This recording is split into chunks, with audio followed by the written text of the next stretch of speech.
Chemistry class 12 coordination compounds.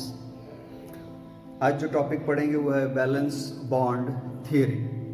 तो bonding in coordination compounds, ये coordination compounds कैसे एक दूसरे से बाइंड होते हैं, इनका बिहेवियर कैसा है, मैग्नेटिक बिहेवियर कैसा है, कलरेशन कैसे बनता है, तो उनके बाइंड होने का तरीका, बहुत सारे अप्रोचेस हुए, वर्नर ने बहुत अप्रोच किए और इसको डिफाइन करने के लिए टाइम टू टाइम बहुत सारी थियरीज आई, जैसे valence bond theory VBT, crystal field theory, ligand field theory, molecular orbital theory. यहाँ पे क्लास 12th में valence bond theory and crystal field theory को ही पढ़ना है। बाकी आप या तो 11th में थोड़ा बहुत इंट्रोडक्शन पढ़ चुके हैं, इसके बाद BSc या आगे की क्लासेस में आप पढ़ेंगे। वैलेंस बॉन्ड थियरी को शुरू करते हैं। ये पहली थियरी है जिसने कुछ ठीक ठाक डेफिनेशन दी कि किस तरह से कोऑर्डिनेशन कंपाउंड्स में बाइंडिंग होती है, बट इसके कुछ लिमिटेशंस भी थी, वो हम देखेंगे आगे। According to this theory, the metal atom और ion under the influence of ligand can use its N-1 D, NS, NP और NS, NP, ND orbitals for hybridisation. मतलब कि ये या तो N-1D, अब D N-1 का मतलब जैसे 4 -1 इज इक्वल टू 3, तो अगर मेन सबसेल 4 है तो D ऑर्बिटल 3 होगा, तो या तो 3D4S 4P यूज होगा या 4D4P4S इस तरह से यूज होगा। इस थियरी ने पहली बार ये बताया वैलेंस बॉन्ड, मतलब वैलेंस सेल के हिसाब से, सब शेल के हिसाब से इसने कैटेगराइजेशन किया और बताने की कोशिश की, और उसी के हिसाब से या तो बनने वाला स्ट्रक्चर ऑक्टाहेड्रल होगा या टेट्राहेड्रल होगा या स्क्वायर प्लेनर होगा एंड सो ऑन। कुछ एग्जांपल्स दिए हुए हैं, आप चार्ट में देख भी रहे हैं। जैसे अगर कोऑर्डिनेशन नंबर 4 है तो sp3 हाइब्रिडाइजेशन होगा और उसका स्ट्रक्चर जो बनेगा टेट्राहेड्रल होगा। अगर कोऑर्डिनेशन नंबर 4 है तो या वो DsP2 भी हो सकता है और स्क्वायर प्लेनर होगा। अगर कोऑर्डिनेशन नंबर 5 है तो वो sp3D होगा और ट्राइगोनल बाइपिरामिडल स्ट्रक्चर होगा। कोऑर्डिनेशन नंबर 6 है तो sp3D2 हो सकता है और ये ऑक्टाहेड्रल स्ट्रक्चर होगा। इसी तरह से कोऑर्डिनेशन नंबर 6 है तो D2sp3 होगा और ये भी ऑक्टाहेड्रल स्ट्रक्चर होगा। तो आपने ये देखा। अब मैं एक समराइज मैनर में इस थियरी में कौन कौन सी इंपॉर्टेंट बात कही गई, एजम्पशंस हैं, मैं उसको पढ़ देता हूँ ताकि आपको easy. So this theory was actually developed by Linus Pauling in 1930, and some main points of this valence bond theory is: first, the central metal atom in the complex must make available a number of empty orbitals equal to the coordination number for accommodating the electrons from ligand। यानी जो central metal है उसके पास valence orbitals जरूर होने चाहिए। Valence orbitals होगा तभी वो लिगेंड से इलेक्ट्रॉन्स ले पाएगा और हाइब्रिडाइजेशन करके कंपाउंड्स बना पाएगा। Second, the appropriate atomic orbital that is sp_d, जैसा कि अभी हमने पीछे देखा NCERT में एक लाइन मैंने पढ़ी थी, N-1D हो सकता है या ND भी हो सकता है, तो उसी को यहाँ पे एप्रोप्रिएट कहा गया है। The appropriate atomic orbitals that is sp_d of the metal hybridize to give new set of equivalent hybrid orbitals which are directed towards the ligand side, यानी लिगेंड से जुड़ते हैं। Third, the d orbital used for hybridization में either inner का मतलब N-1D और the outer that is ND, या तो वो 3D हो सकता है या 4D। अगर मेन N की वैल्यू 4 है तो इनर का मतलब N-1 और आउटर का मतलब N इज इक्वल टू 4, यानी 4 ही होगा। The hybrid orbitals of the metal overlap with the filled orbitals of the ligand from coordination bonds. Thus we now with the help of these points now we can find out. तो valence bond theory से हम क्या find out कर सकते हैं कि अगर किसी का कोऑर्डिनेशन नंबर गिवन है, if the geometry of complex can be predicted, ठीक है, तो कोऑर्डिनेशन नंबर के हिसाब से हम ज्योमेट्री को प्रिडिक्ट कर सकते हैं कि या तो ये स्क्वायर प्लेनर होगा या बाई पिरामिडल होगा, ट्राइगोनल होगा, तो कैसा होगा, ऑक्टाहेड्रल होगा, ये हम पता कर सकते हैं अगर कोऑर्डिनेशन नंबर हमको पता हो. Therefore, on the basis of this theory, the geometry of complex can be predicted if the number of unpaired electrons are known. Alternatively, the number of unpaired electrons also can be predicted from the known geometry of the complex. अगर geometry पता है तो हम unpaired electron भी पता कर सकते हैं, और अगर अनपेयर्ड इलेक्ट्रॉन पता है तो हम ज्योमेट्री कोऑर्डिनेशन नंबर पता है तो हम अनपेयर्ड इलेक्ट्रॉन पता कर सकते हैं. तो दोनों ही इसी तरह से हम एक दूसरे से पता कर सकते हैं. और जो पीछे मैंने बॉक्स पढ़ा उसमें आपने देखा कि कैसे हम प्रिडिक्ट कर सकते हैं, पता लगा सकते हैं.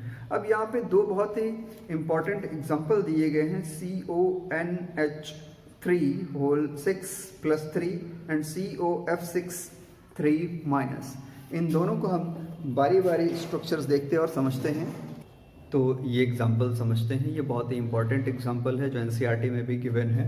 एग्जाम्पल है CONH3 होल 6 3+, और यहाँ पे COF6 3-. दोनों में ही सेंट्रल मेटल एटम कोबाल्ट है, आप देख रहे हैं, देख लीजिए. दोनों में क्या है, यहाँ भी CO है और यहाँ भी CO है, दैट इज कोबाल्ट. बट दोनों जगह पे मैग्नेटिक बिहेवियर बिल्कुल अलग है, बिल्कुल अलग अलग है. ये डायामैग्नेटिक बिहेव करता है तो यहाँ पैरामैग्नेटिक बिहेवियर है. क्यों है यही समझते हैं. यही वैलेंस बॉन्ड थियरी समझाना चाहता है. देखिए, नॉर्मल कंडीशंस में जिसको हम ग्राउंड स्टेट कहते हैं, कोबाल्ट जिसका ऑक्सीडेशन 3 है, D6 का मतलब कि D ऑर्बिटल में 6 इलेक्ट्रॉन हैं, ठीक है, 1 2 3 4 5 और छठवां फिर से यहीं पे आएगा ग्राउंड स्टेट में, ठीक. 4s वैकेंट है, 4p भी वैकेंट है, ठीक. नाउ जब इसके साथ NH3 जुड़ता है उस कंडीशन में क्या होता है कि ये इलेक्ट्रॉन शिफ्ट होते हैं, कंप्रेस होते हैं, और ये जो पेयरिंग है वो आगे की ओर मूव करती है और सब आ जाते हैं एक तरफ, ठीक, और ये पेयर्ड फॉर्म में आ जाते हैं. तो 3D ऑर्बिटल में ही, 3D में ही क्या हो गए कि 2 ऑर्बिटल इसके खाली हो गए जहाँ पे कोई भी इलेक्ट्रॉन प्रेजेंट नहीं है. 4s तो पहले से खाली था और 4p भी खाली था. तो यहाँ जो हाइब्रिडाइजेशन बना वो हो गया D2s और P3, तो D2sp3 हाइब्रिडाइजेशन. अब यहाँ पे NH3 है, NH3 के पास लोन पेयर इलेक्ट्रॉन होता है, तो उसने क्या किया कि अब यहाँ पे जो D2 1 2 1s और P3 1 2 D2s P3, तो ये हो गया D2sp3 हाइब्रिडाइज ऑर्बिटल इस कंडीशन में NH3 पे. और NH3 ने अपने सारे लोन पेयर यहाँ पे प्रोवाइड किए, जिसकी वजह से ये ऑर्बिटल पूरी तरह से भर गया. आप देख रहे हैं ये पूरा का पूरा भर गया, मतलब कि यहाँ भी कोई भी खाली जगह नहीं बची. ये पूरी तरह से कंप्लीटली फिल हो गया, इलेक्ट्रॉन्स इसमें पूरी तरह से फिल हो गए, कोई भी खाली जगह यहाँ पे प्रेजेंट नहीं है. सिंस यहाँ पे कोई भी खाली जगह नहीं है, यानी कोई भी अनपेयर्ड इलेक्ट्रॉन नहीं है, तो ये डाईमैग्नेटिक बिहेवियर करता है. ये कैसा बिहेवियर करेगा, देन इट इज डायामैग्नेटिक. ये केस किसके लिए है, CONH3. सेम इसी डायग्राम में हम समझते हैं कि COF6 के साथ क्या हुआ, क्यों वो डाईमैग्नेटिक बिहेवियर नहीं कर रहा है. तो अब इसको देख सकते हैं. ये एग्जांपल है COF6 नेगेटिव इस केस में बिल्कुल वही CO बनाइए, ठीक, और वही ऑर्बिटल्स हैं, लेकिन इस बार 4s 4p और 4d यानी outer orbital n is equal to जो n की वैल्यू है वो n माइनस d की वैल्यू होगी, d is equal to n ही रहेगी, यानी d की वैल्यू n माइनस 1 नहीं रहेगी। जबकि इसके पहले वाले एग्जांपल में यानी CONH3 में जो d की वैल्यू थी वो n माइनस 1 थी, यानी इनर वाली वैल्यू थी, जबकि ये आउटर वैल्यू ही यूज हो रही, ठीक, यानी 4d वैल्यू यूज होगी। ऐसा क्यों हुआ? ऐसा इस फ्लोरीन की वजह से हुआ। इस बार क्या हुआ कि ये जो 4 अनपेयर्ड इलेक्ट्रॉन थे ये कंप्रेस नहीं हुए और आउटर सेल यूज हुआ इस बार। तो यहाँ पे अब क्योंकि 6 फ्लोरीन जोड़ने थे, 1 2 3 4 5 6, 4s 4p 4d के ये 6 ऑर्बिटल्स यूज हो गए। एक s का है तो s, 3 p के हैं तो sp3 और 2 d के यूज हो रहे हैं तो sp3d2। हाइब्रिडाइजेशन हो रहा है, यहाँ पे ऑर्बिटल्स यूज हो रहे हैं और इनमें फिर से वही हो गए कि फ्लोरीन ने अपने लोन पेयर ऑफ इलेक्ट्रॉन्स को डोनेट कर दिया। Fluorine donate its lone pair of electrons and by this way ये कंप्लीटली फिल हो गया। लेकिन इसके पहले वाला जो एग्जांपल था NH3 में, उसमें आपने देखा कि इसके पहले के ऑर्बिटल्स के भी इलेक्ट्रॉन पेयर्ड थे और बाद में कोई प्रॉब्लम भी क्रिएट नहीं हो रही थी, यानी बाद में कोई वैकेंट ऑर्बिटल नहीं बच रहा था। यहाँ बाद में वैकेंट ऑर्बिटल भी बच रहे हैं और ये 4 अनपेयर्ड इलेक्ट्रॉन्स भी, 4 unpaired electrons. And due to this 4 unpaired electrons in 3D, what happens that now this compound COF6 becomes highly paramagnetic. It becomes highly paramagnetic. तो आपने देखा कि कोबाल्ट से ही बने हुए 2 कॉम्प्लेक्स, एक डायमैग्नेटिक बिहेवियर शो करता है जबकि दूसरा पैरामैग्नेटिक बिहेवियर शो करता है। और उसका कारण यही है, क्यों? क्योंकि जो इसके पहले वाला कॉम्प्लेक्स बना था CONH3 के लिए, उसमें कोई भी अनपेयर्ड इलेक्ट्रॉन नहीं था, जबकि यहाँ पे 4 अनपेयर्ड इलेक्ट्रॉन्स रह गए। तो नंबर ऑफ अनपेयर्ड इलेक्ट्रॉन्स, ये वैलेंस बॉन्ड थ्योरी में बताने की कोशिश की है कि मैग्नेटिक बिहेवियर कैसा होगा अगर कोई कंपाउंड जुड़ता है। इसी तरह से सिमिलर और भी कुछ एग्जांपल्स हैं, जैसे आपने देखा होगा NiCl4 एंड NiCN वाला एग्जांपल, ये बहुत कॉमन एग्जांपल है, बिल्कुल सेम टू सेम एग्जांपल्स की तरह है। यहाँ पे NiCl4 फिर से वही पैरामैग्नेटिक बिहेवियर शो करता है, जबकि NiCN4 डायमैग्नेटिक बिहेवियर शो करता है। So now, but in this case, what happens that CONH3 is called inner orbital, क्योंकि वहाँ पे n-1 यूज हो रहा है, inner orbital.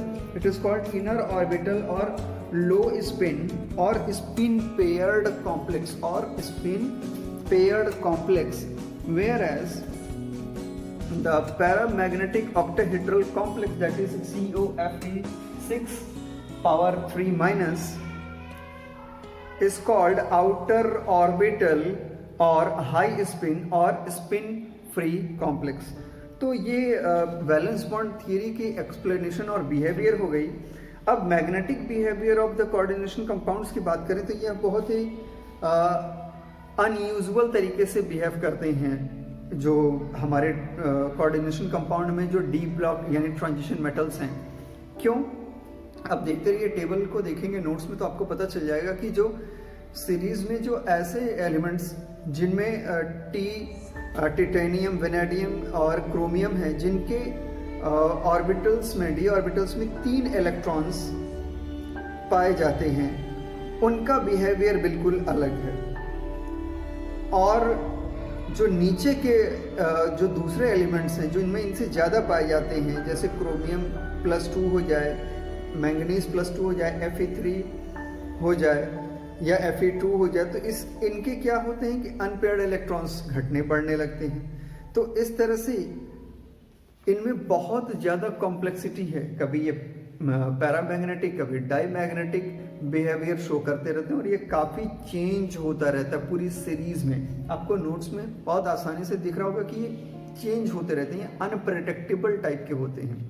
खैर, इसकी जो कॉमन स्टडी है उससे यही पता चलता है कि जो अप टू +3 1 2 3 मतलब 3 इलेक्ट्रॉन जहाँ पे पाए जाते हैं शुरू वाले जो हैं, उनका बिहेवियर एक जैसा है, और उसके बाद वाले जितने भी कंपाउंड्स आते हैं +3 के बाद जो इलेक्ट्रॉन्स आएंगे उनका बिहेवियर अलग हो जाता है। फिर वो अलग अलग स्टेट में अलग अलग बिहेवियर शो करते हैं। इसीलिए कभी वो डाईमैग्नेटिक बनते हैं, कभी पैरामैग्नेटिक बिहेवियर को बनाते हैं। और इसी तरह से जैसे MnCl6 FeF6COF6 जिसमें कि आउटर ऑर्बिटल इन्वॉल्व होते हैं, ये पैरामैग्नेटिक होते हैं। क्यों? क्योंकि आपको पता है कि जब ये अनपेयर्ड इलेक्ट्रॉन बचेंगे तो ये पैरामैग्नेटिक बिहेवियर शो करेगा। तो सिंपली आप समझ सकते हैं कि जब n-1 इनर ऑर्बिटल के इलेक्ट्रॉन पूरी तरह से पेयर्ड होंगे और ये ऑर्बिटल इन्वॉल्व होगा यानी इनर ऑर्बिटल, तो नॉर्मली ये डायमैग्नेटिक बिहेवियर शो करते हैं। जब आउटर ऑर्बिटल इन्वॉल्व होता है और अगर अनपेयर्ड इलेक्ट्रॉन्स रह जाते हैं तो ये नॉर्मली पैरामैग्नेटिक बिहेवियर शो करते हैं। So this is what magnetic properties of coordination compounds. Now limitation of valence bond theories, इसकी बहुत सारी लिमिटेशंस हैं। First, it involves a number of assumptions, बहुत सारे एजम्पशंस इन्वॉल्व हैं और कुछ जगह ऐसे होते हैं कि एक ही कंपाउंड के लिए जो आप पहले बात कह रहे हैं दूसरी बात उसको फिर आपको चेंज करना पड़ता है, तो एजम्पशंस बहुत ज़्यादा हो गए। दूसरा, it does not give quantitative interpretation of magnetic data, किसी भी मैग्नेटिक डेटा का रियल क्वांटिटेटिव इंटरप्रिटेशन प्रोवाइड नहीं होता है इस थियरी से। Third point, it does not explain the colour shown by the coordination compounds, जबकि हम बहुत अच्छे से जानते हैं कि कोऑर्डिनेशन कंपाउंड्स कलर एमिट करते हैं, कलरिंग कंपाउंड्स होते हैं, लेकिन वैलेंस बॉन्ड थ्योरी उसके बारे में कुछ भी नहीं बताता है। Next, it does not explain the thermodynamic और kinetic stabilities of coordinate compounds, तो ये भी एक बहुत बड़ी प्रॉब्लम है। थर्मोडायनेमिक प्रिंसिपल के बारे में कुछ भी यहाँ पे एक्सप्लेन नहीं किया गया है। Next, it does not distinguish between weak and strong ligand, कौन वीक है कौन स्ट्रॉन्ग है इसके बारे में भी वैलेंस बॉन्ड थियरी ने कुछ भी नहीं बताया। So this is all about valence bond theory. Next हम पढ़ेंगे crystal field theory. Thank you very much.